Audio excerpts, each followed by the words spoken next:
मराठी माणूस निश्चितपणे या मोर्चामध्ये सहभागी होईल, कारण हा मराठी माणसाच्या अस्मितेचा, संस्कृतीचा आणि आयुष्याचा एक फार महत्त्वाचा लढा आहे आणि त्यामुळे सगळेच सहभागी होणार आहेत. त्या ठाकरे बंधू एकत्र येतात आनंदच आहे.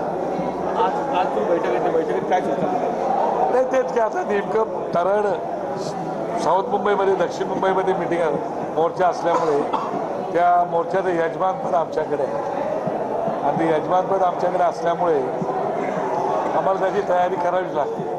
याच्यापूर्वी असे मोर्चे निघाले ते आमच्या पक्षाचे निघाले, पण आता हा साहेबांनी दिलेला जो एक लाईन आहे, मोर्चात कुठलाही झेंडा नसेल, फक्त मराठीचा अजेंडा असेल आणि म्हणून मराठी माणसं एक हो आणि एकत्रितपणे सामील हो. तुम्हाला वाटतं का परमिशन मिळेल, या मोर्चाला परमिशन मिळेल असं वाटतं? मला असं वाटते की मुख्यमंत्र्यांना निश्चितपणे या विषयावरती विचार करावा लागेल, कारण मराठी माणूस खरंच संपूर्ण महाराष्ट्रामध्ये या विषयावरती संतप्त आहे, कोपिष्ठ झालेला आहे. त्यामुळे जर राज्य सरकारने काहीच करायचं ठरवलं नाही, रेटायचा प्रयत्न केला तर सरकार येतात, सरकार जातात, परंतु एकदा जर आपल्या अंगाला डाग लागला तर तो कधी बसून जात नाही. त्यामुळे निश्चित राज्य सरकार त्याचा विचार करेल. मुख्यमंत्र्यांना माझी विनंती आहे, राज्याच्या 2 उपमुख्यमंत्र्यांना विनंती आहे की आपण 5 तारीखपूर्वी हा निर्णय रद्द करा, असं मी त्यांना आवाहन करतो. शरद पवारांनी पाठिंबा दिलेला आहे. पण चांगली गोष्ट आहे.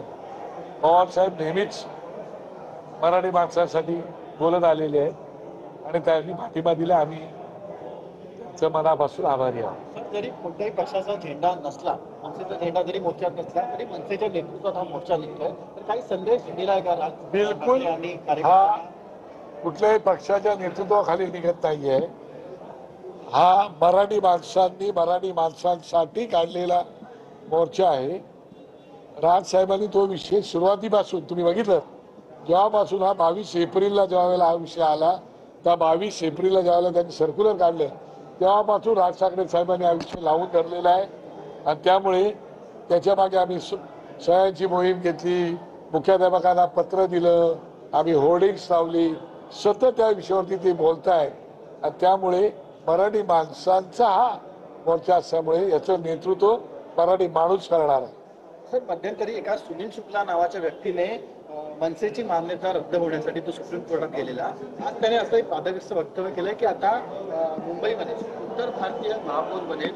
त्याने हे देखील म्हटलं की जरी उद्धव ठाकरे, राज ठाकरेंनी कितीही मोर्चे घेतले तरी महापौर हा उत्तर भारतीय निवडणुकीला वेळ आहे बरोबर.